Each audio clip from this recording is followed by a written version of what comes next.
రాజీవ్ గాంధీ గారు సార్ చెప్పండి సార్. ఇప్పుడు రాకేష్ గారు డూండి రాకేష్ గారు అనేకమైనటువంటి అంశాలు ప్రస్తావించారు. కష్టపడింది చంద్రబాబు నాయుడు గారు వారి హయాంలోనే.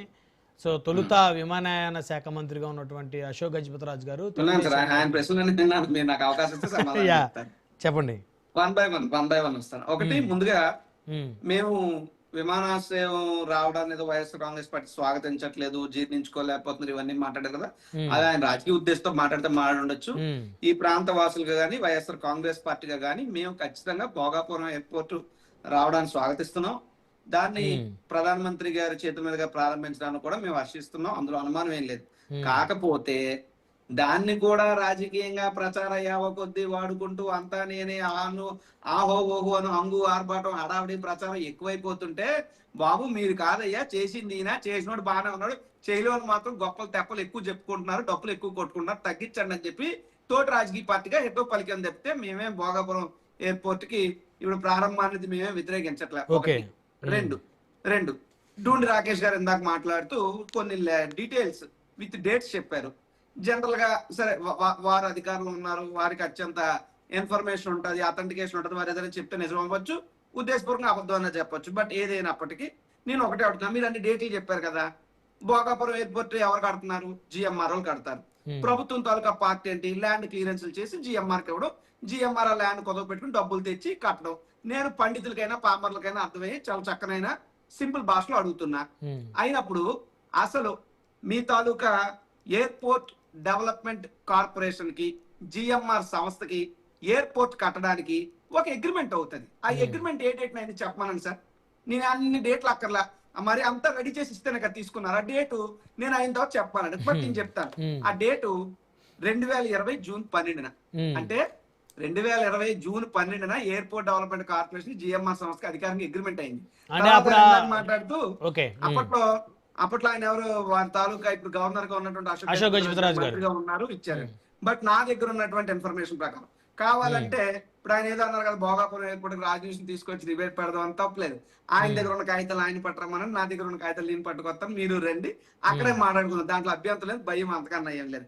నాకు దగ్గర ఉన్నటువంటి అథెంటికేటెడ్ ఇన్ఫర్మేషన్ చెప్తున్నాను. 2020 నవంబర్ 11వ తారీఖున సైట్ క్లియరెన్స్ సంబంధించి ఎంసీఏ అంటే మినిస్టర్ ఆఫ్ సివిల్ ఏవియేషన్ నుంచి ఆంధ్రప్రదేశ్ రాష్ట్రానికి లేఖ కూడా వచ్చింది. We all have that information. ఒకటి. ఇకపోతే జగన్మోహన్ రెడ్డి గారు ఇందాక త్వరగా శ్రీరామ్ గారు కూడా అన్నారు, జగన్మోహన్ రెడ్డి గారు గతంలో ఇలా మాట్లాడారని. నేనేం మాట్లాడలేదు అంటలేదు. జగన్మోహన్ రెడ్డి గారు ఏ సందర్భంలో మాట్లాడారు? ఒకటి కాదు, రెండు కాదు, అసలు భోగాపురం ఎయిర్పోర్ట్ నిమిత్తం ఎన్ని ఎకరాలు ఎక్వైర్ చేయడానికి ప్లాన్ చేశారో తెలుసా సార్? 15,000 ఎకరాలు. ఎవరు బాబు గారు సొమ్మని 15,000 ఎకరాలు ఎయిర్పోర్ట్ కి ఇస్తారంటారు? 15,000 ఎకరాలు వచ్చి మాట్లాడాడు. దాని నిమిత్తం ఈ రోజున ఎయిర్పోర్ట్ ఎంత? 2,700 ఎకరాలు. ఇప్పుడు హైదరాబాద్ లో ఉన్నటువంటి రాజీవ్ గాంధీ ఇంటర్నేషనల్ ఎయిర్పోర్ట్ సైతం కూడా 5,500 ఎకరాలు. అవును, మరి 15,000 ఎకరాలు అడిగితే ఎవరు బాబు గారు సొమ్ము ఇచ్చేస్తారు? అందుకే ప్రశ్న ఉద్యమం చేశారు, అందుకే జగన్మోహన్ రెడ్డి గారు వచ్చి మాట్లాడారు. సరే, నిజంగా జగన్మోహన్ రెడ్డి గారు అప్పట్లో మాట్లాడారు, ఇప్పుడు ఇలా స్వాగతిస్తున్నది దేవన్యం అంటే నేను చెప్తా, చంద్రబాబు నాయుడు గారికి చర్చ కూడా ఉంది కదా, గూగుల్ ఎట్టా కొడితే అట్టా వచ్చేస్తుంది. ఇదే ORR Hyderabad outer ring road కి సంబంధించి ఆనాడు రాజశేఖర రెడ్డి గారు ముఖ్యమంత్రిగా, రెవెన్యూ శాఖ మంత్రిగా ధర్మాన ప్రసాదరావు గారు అసెంబ్లీలో ప్రతిపాదించినప్పుడు ఆన్ ద అసెంబ్లీ రికార్డ్స్ ఇదే చంద్రబాబు నాయుడు గారు ఓఆర్ఆర్ దండగా మీరు డబ్బులు వేస్ట్ చేస్తున్నారు, జనాల దగ్గర భూములు లాక్కుంటున్నారని మాట్లాడితే 1-2 గంటల పాటు వివరణ ఇచ్చినటువంటి అప్పటి రెవెన్యూ శాఖ మంత్రి ఇప్పటికీ బతికే ఉన్నాడు. ఉదయాన్నే ప్రెస్ మీట్ లో కూడా ఈయన మాటలు చెప్పాడు. చరిత్రలు ఎవరు మర్చిపోరు కదా. భక్తి టీవీ అని చెప్పి రాజశేఖర రెడ్డి గారు పెడతాను టీడీకి సంబంధించి అంటే, ఎందుకు స్వామివారి డబ్బులు వేస్ట్ చేస్తున్నారు, ఏ ఛానల్ అంటే ఒక అరగంట స్వామివారి గురించి ప్రచారం చేయదు, భక్తి టీవీ అక్కర్లేదు టీడీకి అని చెప్పిన మహానుభావుడు ఈ రోజు వెంకన్న స్వామి దగ్గరికి వెళ్ళి పొలిదండాలు ఎట్టేసి భక్తి ప్రదర్శిస్తాడు. కాబట్టి మీరు గులిమెంత గంజ సామెతలాగా ఇదిగో అంటే మీకు ఎన్నో 4-5 వస్తాయి బయటికి. ఎందుకు మమ్మల్ని మాట అనడం వేళ 10 మాటలకు ఆయడం వేళ? మీరు పొందాగా వ్యవహరించండి. ప్రభుత్వంలో ఉన్నారు కదా. ఎస్, జగన్మోహన్ రెడ్డి గారు చేశారు, మేము అనుకున్నాం, మేము ప్రతిపాదించాం, కానీ మా సమయంలో ఆపలేదు. జగన్మోహన్ రెడ్డి కష్టపడ్డాడు, తెచ్చాడు. ఈ రోజు మాకు అవకాశం వచ్చింది, మేము చేస్తున్నాం, మీరు ఉన్నతంగా చెప్పుకోండి. అంతే తప్పితే ఊరోళ్ళ కష్టాన్ని తీసుకొచ్చి సొమ్మొకటి సోకొకటిదని మీరు హంగామా చేస్తే అది ఎవరు? ఇప్పుడు శ్రీరామ్ గారు ఏమన్నారు? అనలిస్ట్ శ్రీరామ్ గారు క్రెడిట్ ఇద్దరికి ఇస్తున్నారు, జగన్మోహన్ రెడ్డి గారికి, చంద్రబాబు నాయుడు గారికి, అదేవిధంగా ప్రైమ్ మినిస్టర్ గారికి, ముగ్గురికి ఇస్తా ఉన్నారు క్రెడిట్. సార్ ఒకటి సార్, ఇప్పుడు క్రెడిట్ కోసం అని వైఎస్ఆర్ కాంగ్రెస్ పార్టీ ఏం ఆలోచించట్లేదు కానీ అబద్ధపు దుష్ప్రచారాలను మేము ఖండిస్తున్నాం. ఈ ప్రాంతంలో ఉన్నటువంటి రైతులు నిర్వాసితులకు ఆ భూ సమీకరణ జరిగినప్పుడు ఆ వ్యవహారాలు చూసిన వాళ్ళు ఎవరికి తెలియదా జగన్మోహన్ రెడ్డి గారు చేశారా, చంద్రబాబు నాయుడు గారు చేశారా అని. కాకపోతే వాళ్ళ దగ్గర ప్రచార మాధ్యమాలు ఉన్నాయి, హంగామా హడావడి చేసుకుని మీడియా మేనేజ్మెంట్ పబ్లిసిటీ చేసుకునేటువంటి స్టంట్ మాస్టర్స్ అందరూ బాగా ఆయన చుట్టూ ఉన్నారు కాబట్టి ఆయన చేసుకుంటున్నారు. కానీ అది ఎంత తప్పు, ఉన్న వాస్తవాలు చెప్పండి అని చెప్తున్నాం. ఇక్కడ చంద్రబాబు నాయుడు గారు ఏం చేశారంటే నేను చాలా క్లియర్ గా చెప్పాను.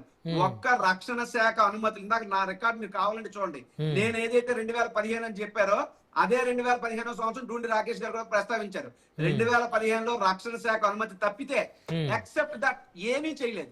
ఏమీ జస్ట్ శంకుస్థాపన రాయేసి ఎలక్షన్ ముందు హంగామా అడవాడు చేసి వెళ్ళిపోయారు. మొత్తం చేసింది జగన్మోహన్ రెడ్డి గారు. చెప్పండి ఆయనతో 10%, జగన్మోహన్ రెడ్డి 90% అని చెప్పండి, నన్ను ఒప్పుకోండి. ఒప్పుకోకుండా రాజకీయాలు చేస్తామంటే అది మేము అంగీకరించే పరిస్థితి లేదు. లాస్ట్ బట్ నాట్ లీస్ట్, సరే జగన్మోహన్ రెడ్డి గారు ఏమీ చేయలేదు అని ఏమో మాట్లాడారు. వారు అధికారంలో ఉన్నారు కాబట్టి వారి మాట గట్టిగా బలంగా ఉండి నిజాన్ని అబద్ధం చేసే ప్రయత్నం వాళ్ళు చేసి ఉండొచ్చు తప్పితే ప్రజలకు అందరికీ తెలుసు కదా. జగన్మోహన్ రెడ్డి గారు ఇప్పుడు విశాఖపట్నంలో ఒక కంపెనీ తెచ్చారా, ఒక ప్రాజెక్ట్ పూర్తి చేశారా అని అడిగారు.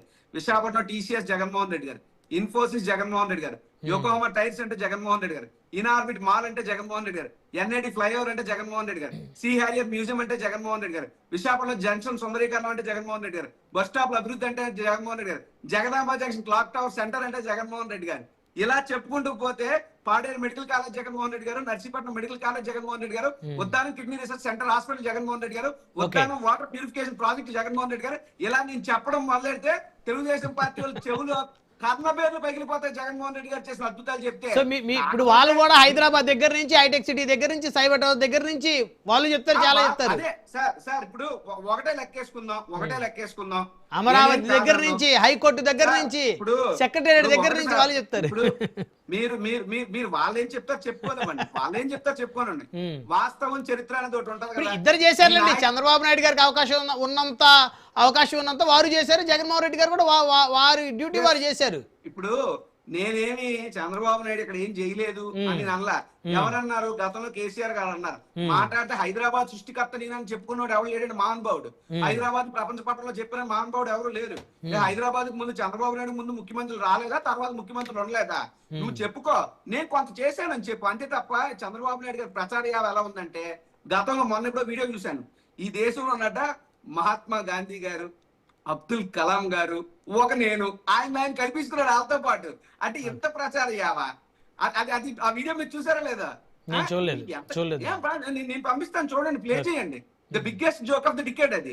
అంబేద్కర్ గారితో, మహాత్మా గాంధీ గారితో, అబ్దుల్ కలాం గారితో చంద్రబాబు నాయుడు గారి పోలిక. అంటే వాళ్ళతో పోల్చుకోకపోయినప్పటికీ వాళ్ళ తర్వాత ఏదో ఒక స్థానంలో వారికి కూడా ఒక అవకాశం.